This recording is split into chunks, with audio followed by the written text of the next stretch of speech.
Hi, everybody. This is Sean Heidemann, designated broker with Position Realty. Today, I'm recording a video specifically geared towards real estate investors, more so flippers, but the information that's presented in here, you can definitely also use it for rental properties. Purchase a property that's deeply discounted, may need some repairs in it, maybe all original condition that you can just turn around and rent out. But every week I send out these investment emails to a select group of people that have reached out to me, wanted assistance and help with finding and purchasing real estate investment properties. And this is one of the past emails that I sent out.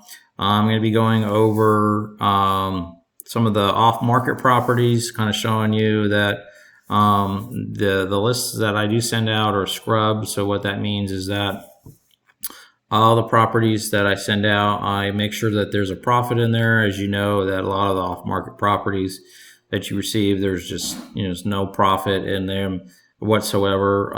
But if you receive any of my emails, all the properties that are listed in this email have been scrubbed and have profit potential, where you can make some money in it based on the current market conditions. So this is an example of the email that I sent out. I title it High Yield Investment Properties. And first off, I also send on-market properties. So down here I have active tenants for sale. So the reason why I include that is a number of times real estate people that purchase rentals, they don't manage it properly. They don't have the right kind of terms in their lease.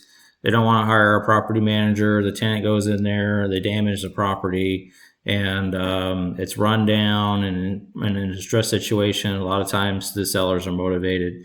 So you can pick up some good deals that way. Foreclosure properties, probate, and divorce listings as well. Kind of a motivation there. And then multifamily investment properties as well. And then I also include wholesale properties. So these are the off-market properties. So I'm going to be showing you some of these and how I kind of scrub them before I send them out. So let's take a look at this one here in Scottsdale, this first one. So it was purchased by Desert Horizons AZ, and looks like they paid $590,000 for it in December of 24. So my list was asking $642,000, and I have in the email here that these properties are negotiable. We can try to negotiate the prices down on some of these, and so that's what they purchased it for. So let's see if they're able to make a profit on it. So I like to use this tool on Monsoon. It's kind of quick, and it gives me all the comps that recent sales that were on listed with a realtor, or they were sold off market. If I just search on the MLS, it doesn't give me the off market properties that may have sold not through a realtor. And a parameter that I like to use is this right here. So this is from Flip Sales, the CromfordReport.com. They put together this analysis report. And so it shows between all the properties that were purchased and the acquisition price here, and this shows the sales price, and it shows you the spread between the two. So this is our real estate investors that have bought and stuff through the multiple listing service. So there's typically a 26% spread right now, and as you can see, 30%. So the general rule that most investors use is 30 to 20% spread when they analyze a property. That makes sure that they can have enough cushion room in there for making repairs, closing costs, financing costs, and closing costs and realtor commissions on the back end. So now this gives me an average of $899,000. So I don't typically always just take the average. So I look for any outliers or whatnot. But I think in this case, there's quite a number of sales within a 1 mile radius. I can take the $8.99 and let's see if they're able to make a profit at the purchase price that they bought it at. 99. So let's go with a 30% spread. So they would need to pay $630,000 in order to make a decent profit on the property. And so what did I say? It was at $590. Is that the purchase price that they bought it at? So that is below the $630,000. So definitely they have a profit potential in there. And so as you can see, the list that I sent out, whoever purchased this property based on some negotiation was able to make a profit, even if they weren't able to buy it at $590, or if they're able to buy it at my price, it's still there would still be a profit potential there because it's within that 20 and 30% range. So let's go on to the next property here. Let's see what they bought it for, and let's see here and see if they're able to make a profit on this deal. So this is Casa 360. They bought it. They paid $318 for it. There was some negotiation there as well. They got it down a little bit more from what my asking price was here. So $318. Let's try to remember that. And let's pull up the comps. So there's a few comps that have sold here in a 1 mile radius. So when there's not too many, I look for an outlier. So 550, there's no other properties in the $550,000 range. But there are a few right around 475, 478, 430. And so let's take the 475 as our parameter.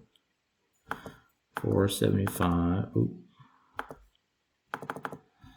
times 30% spread. So they would need to pay $332,500. That is the maximum that they would be able to make a profit on it. So my price was at $325. They paid $318 for it, and so they were definitely able to make a profit, even if they went in and purchased it at the asking price that I had sent it out at. So that's another example of a scrub property that somebody, if they would have purchased something through my list, they would have been able to make a profit. Let's go on to the next one here, the Mesa property. So this is purchased by all AZ home buyers, and they paid a purchase of $350,000 for it. So my asking price was $377. So there was some negotiation there as well. So let's take a look at the comps and see what they, if they're able to make a profit on this transaction. So the average is $453,000, but looks like there's 543, 515, 543, 510 right here. So let's go with there's a 470 right there. This one right here was a flip, so let's do at 515.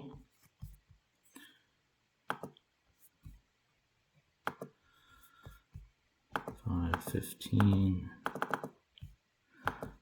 times 30% spread. So they would need to pay $360,000 in order to make sure they made a profit. Depending on the repairs, if there's not too many repairs, you can pick up some properties at 20% of a spread, but I like to look around 30% of a spread. So 360, my price was 377. So it's still within that 20 and 30% range. And so what did I say that they were able to purchase this property at? They paid $350 for it. So that's still below the 360, so they're able to make a profit on this transaction as well. So this is another example of a property that I send out. Let's go over here to the 85308 zip code one. Oop. There we go. So this is purchased by HHI Homes. They paid $365. Looks like a hard money loan, all cash. We were asking $377 for it, similar to the Mesa property. There was some negotiation there that they had. So let's take a look at the comps and see if they're able to make a profit on this transaction. So we're around 459,000 is the average. Looks like there's a few right around 500,000. They're normal sales. So this one's, so take the smaller of them so we can take a look at the pictures and see what, okay, yeah, this property is definitely a flip. As you can see that it was fully remodeled, new tile flooring, looks like a new door, paint jobs, 5-inch baseboards, the whole 9 yards.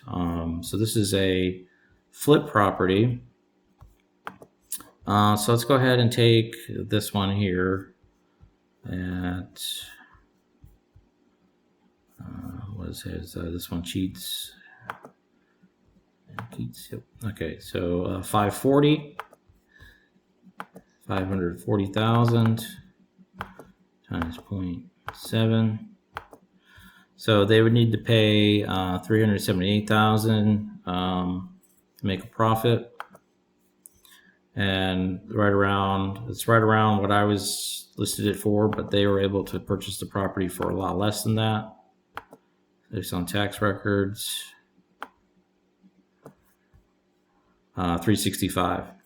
So a little bit about myself. I've done all sorts of investments. I've done tax liens. I've done mortgage notes, subject twos, fix and flips. I have rental properties.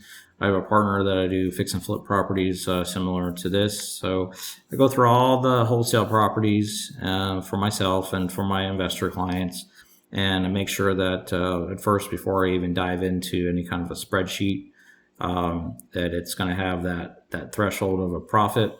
And then when I do find a property, then I go through the spreadsheet based on what the conditions of the property are. I look at what we would want to do to the property, and based on my past experience of construction costs and how much my contractors charge, then I put repair costs in there, and then all of our acquisition costs, our financing costs, which and then also our resale costs, our closing costs with the title company, and then realtors, and then we come up with the profit margin there. And so this is kind of how we scrub it. This is how I scrub it for all my investors. This is the emails that I send out to you guys. If you'd like my help and my assistance, I'd be happy to help you be able to find properties that actually have some meat on it, and where you can make a profit on it. If you want to be added to my list, my contact information is below. Just hit the More Information tab. My contact information is there, and then also don't forget to subscribe. I'm going to be doing more and more videos similar to this, geared towards real estate investors on my channel this year. And so appreciate you watching, and please stay tuned for the next video.